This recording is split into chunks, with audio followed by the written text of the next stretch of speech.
Assalamualaikum warahmatullahi wabarakatuh. Waalaikumsalam warahmatullahi wabarakatuh. Bagaimana kabarnya? Baik, Bu. Alhamdulillah. Baik ya, alhamdulillah. Semoga dalam kondisi seperti ini kita tetap dilindungi Allah. Dan jangan lupa kita tetap harus mematuhi protokol kesehatan ya. Amin, ya. Oke. Jadi pembelajaran kali ini adalah SKI kelas 7 tentang pola dakwah Nabi Muhammad di Makkah. Nanti kalian bisa buka file yang Ibu share, itu halaman 36. Yang belum download dulu ya. Nanti pembelajarannya kita bisa bermain role play. Apa itu? Yaitu bermain peran. Nanti dari teks yang ada yang Ibu share itu nanti Ibu pilih salah satu kalimat atau salah satu paragraf yang dapat kalian perankan. Begitu ya? Setuju ya? Setuju, Bu. Oke. Sebelum kita mulai pembelajaran hari ini, kita doa terlebih dahulu. Semoga nanti kita dapat manfaat, barokah, dan juga dilancarkan. Berdoa mulai. Bismillahirrahmanirrahim. Raditu billahi rabba wa bil islami dina wa bi Muhammadin nabiyya wa rasulah. Rabbi zidna ilma warzuqna fahma. Amin ya rabbal alamin. Amin ya rabbal alamin. Oke, jadi udah dibuka ya? Udah, Bu. Udah dibuka pola dakwah Nabi Muhammad di Makkah. Ampun. Nah, di awal itu ada dua gambar. Yang pertama berlafadzkan Amul-Huzni. Dan yang kedua yang menyembah berhala. Ada dua gambar ini. Yang pertama Amul-Huzni itu adalah artinya tahun kesedihan atau tahun duka cita.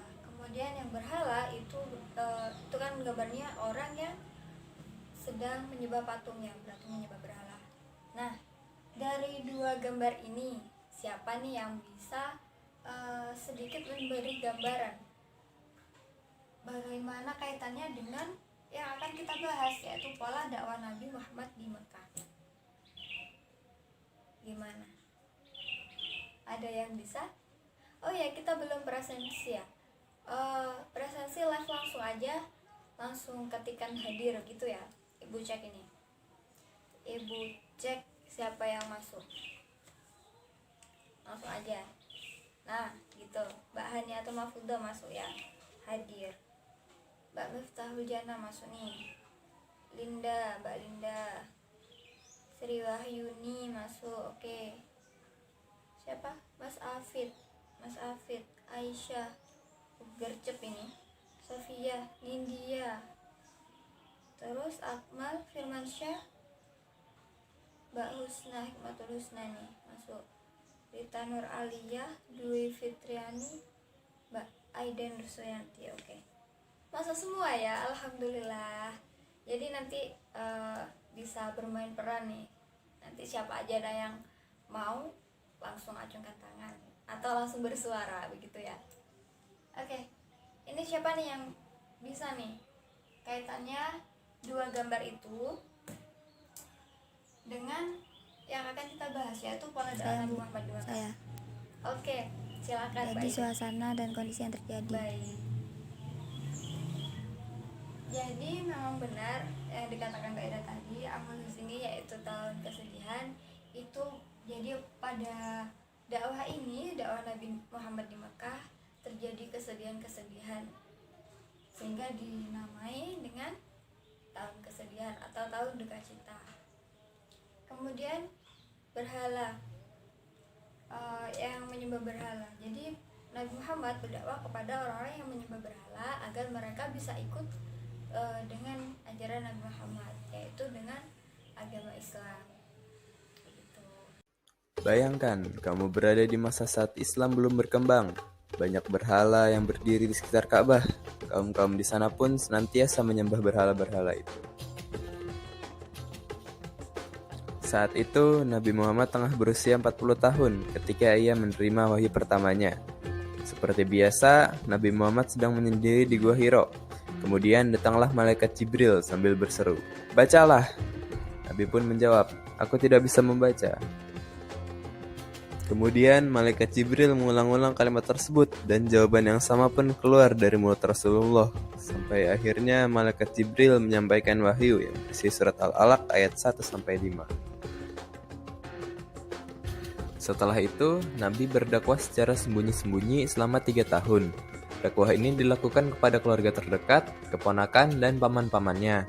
4 orang pertama yang menerima dakwah Nabi adalah Khadijah, Abu Bakar, Ali, dan Zaid. Kemudian, turunlah ayat yang memerintahkan dakwah secara terang-terangan, yaitu Quran Surat Al-Hijr ayat 94. Dakwah Nabi Muhammad secara terang-terangan pertama kali dilakukan di Bukit Sofa. Dalam dakwahnya, Nabi Muhammad mengajak kaum Quraisy untuk menyembah Allah dan meninggalkan berhala.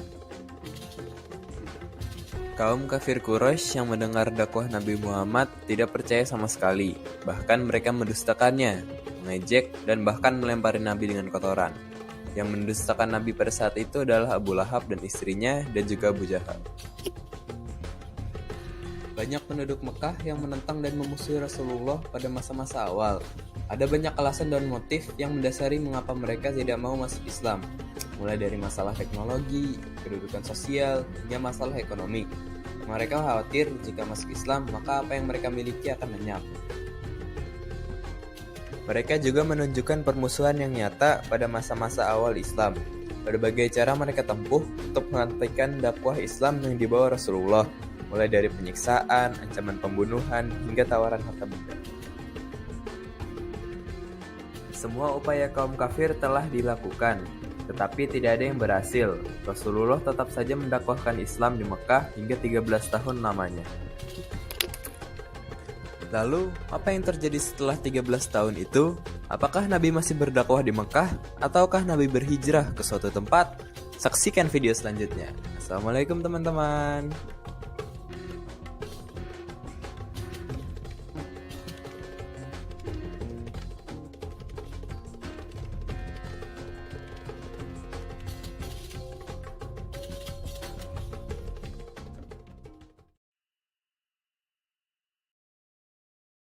Oke, kita masuk ke pembahasan ya. Ya, Bu. Yang pertama di situ ada dakwah Syria. Dakwah Syria. Syria atau sembunyi-sembunyi. Sembunyi-sembunyi. Nah, di dakwah Syria ini terjadi selama 3 tahun. 3 tahun lamanya.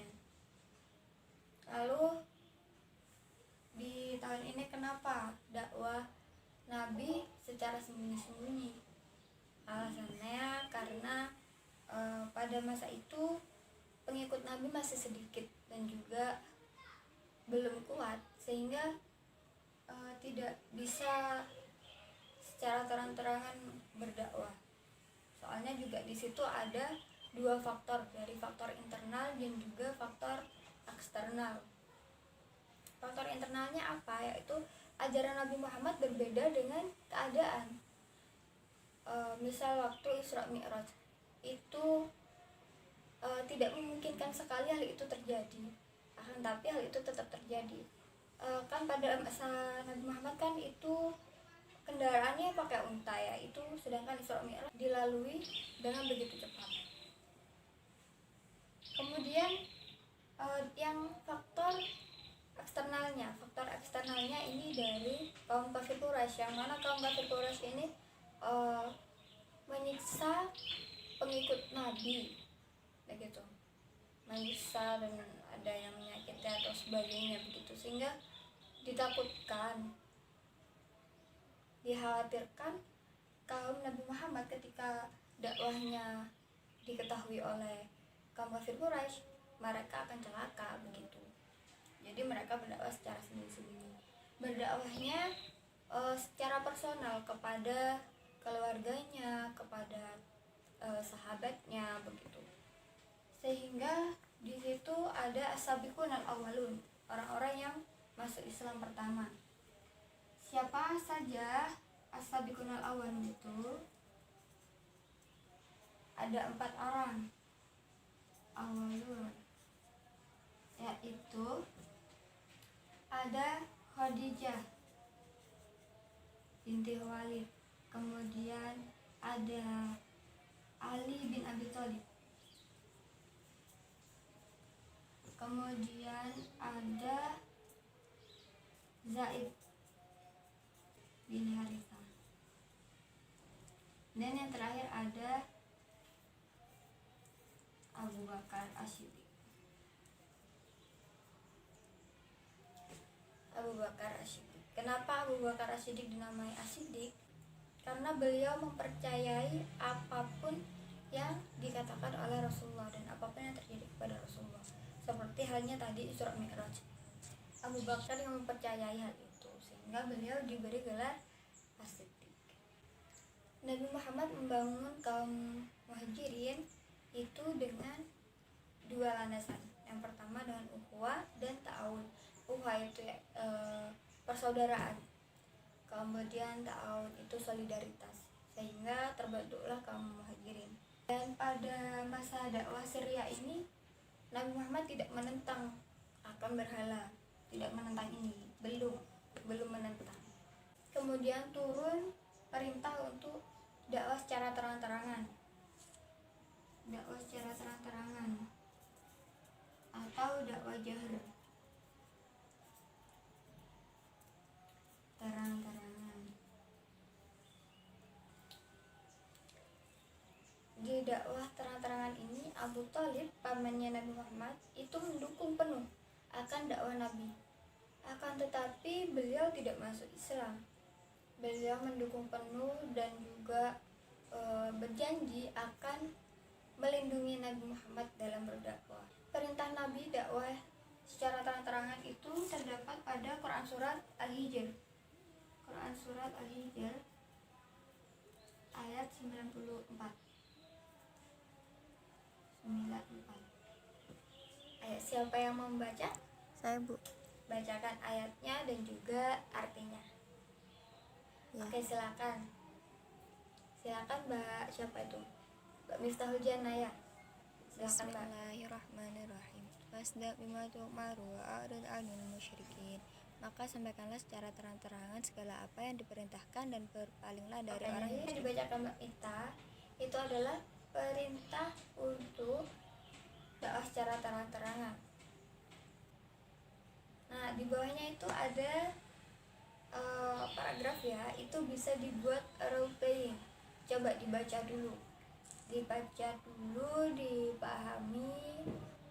Yang paragraf bawahnya pas. Itu paragraf pertama bawahnya itu. Bawahnya lafaz-lafaz itu ya.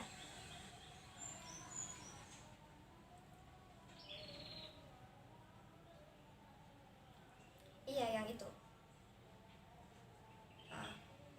Nah, jadi dalam kalimat itu ada kaum kafir Quraisy merayu Abu Thalib untuk Abu Thalib mau merayu Nabi Muhammad agar menghentikan dakwahnya. Akan tetapi Abu Thalib menolak hal itu.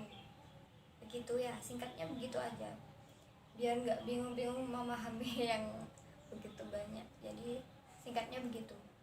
Kaum kafir Quraisy meminta kepada Abu Thalib agar mau merayu Nabi Muhammad agar menghentikan dakwahnya.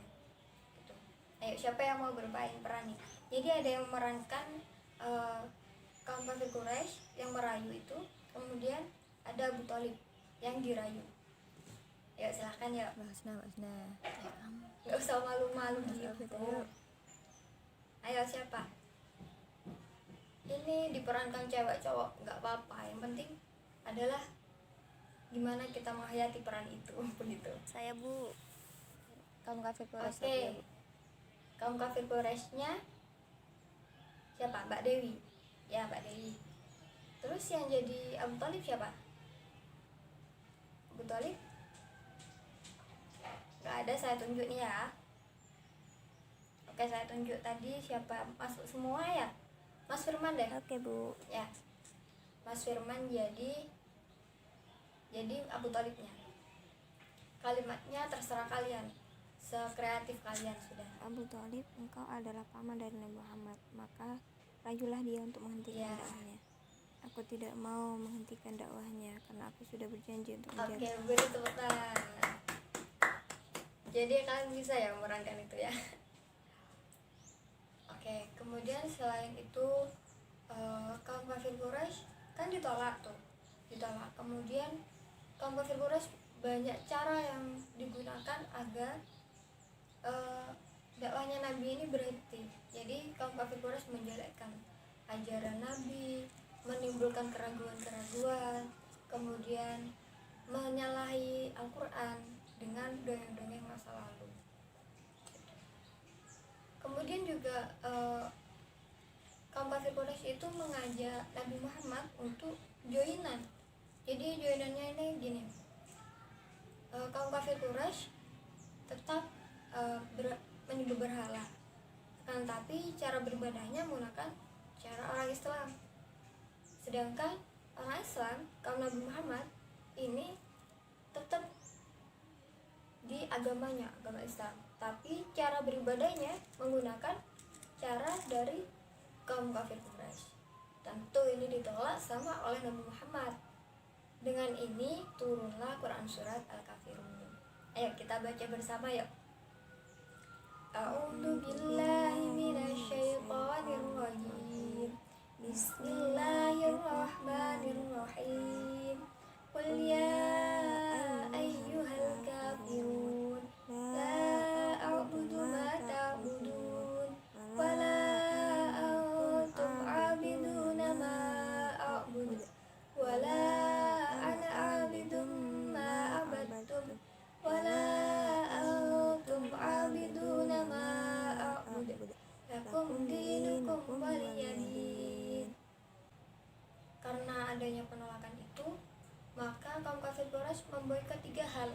Yang pertama, barang siapa yang mengasihi kaum Nabi Muhammad atau memberi tempat tinggal atau memberi makan, maka diputuslah hubungannya dengan kaum kafir Quraisy dan juga dianggap sebagai pengikut dari Nabi Muhammad. Kemudian yang kedua, tidak boleh menikahi atau menikahkan dari golongan Nabi Muhammad. Yang ketiga, tidak boleh bertransaksi jual beli dengan golongan Nabi Muhammad. Itulah boikot dari kaum kafir Quraisy. Kemudian hal itu terjadi selama berapa tahun? Selama 3 tahun. Di tahun ketiga, Hisham bin Amr itu ingin membatalkan boikot tersebut dengan 4 sahabat lainnya. Mereka ingin merobek boikot itu yang ada di sudut Ka'bah. Kemudian Abu Jahal menghalanginya. Abu Thalib hanya menyaksikan. Kemudian salah satu di antara 5 tadi, yaitu ada Mut'am bin Adi. Ini yang ingin merobek boikot tersebut. Posisinya sudah di hadapan itu. Akan tetapi ternyata boikot tersebut sudah dimakan oleh tanah. Dan kemudian yang tertinggal hanyalah lafaz Bismikallahumma, yang mana lafaz itu adalah lafaz yang ditulis di setiap tulisan orang Arab. Jadi sebelum menulis apapun, orang Arab menuliskan itu dulu, Bismikallahumma, sehingga tersisalah itu. Dan dengan itu berakhirlah boikot terhadap Nabi Muhammad dan juga kaumnya. Tetapi kaum kafir Quraisy tetap ingin melukai, menyakiti, menyiksa para pengikut Nabi, siapapun yang mengikuti Nabi. Sehingga Nabi Muhammad memerintahkan untuk hijrah ke Habasyah. Hijrahlah ke Habasyah. 3. Hijrah ke Habasyah.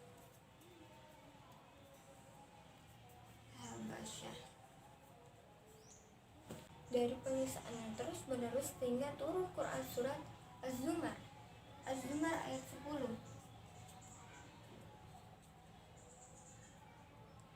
Ayat 10. Ini adalah ayat yang memerintahkan untuk hijrah. Di hijrah ke Habasyah ini terdiri dari dua golongan. Golongan pertama adalah terdiri dari 12 orang laki-laki dan juga 4 perempuan. Kemudian di golongan yang kedua ditambah dengan Utsman bin Affan. Ini terjadi kapan? Terjadi pada tahun ke-5 kenabian. Golongan kaum kafir Quraisy tentunya takut dengan hal ini.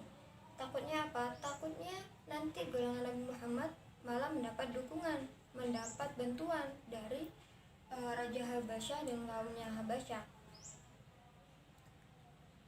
Lalu mereka, si kaum kafir Quraisy ini mengirimkan 2 orang untuk merayu Raja Habasyah agar tidak memberikan bantuan apapun kepada Nabi Muhammad dan kaumnya dengan memberikan hadiah.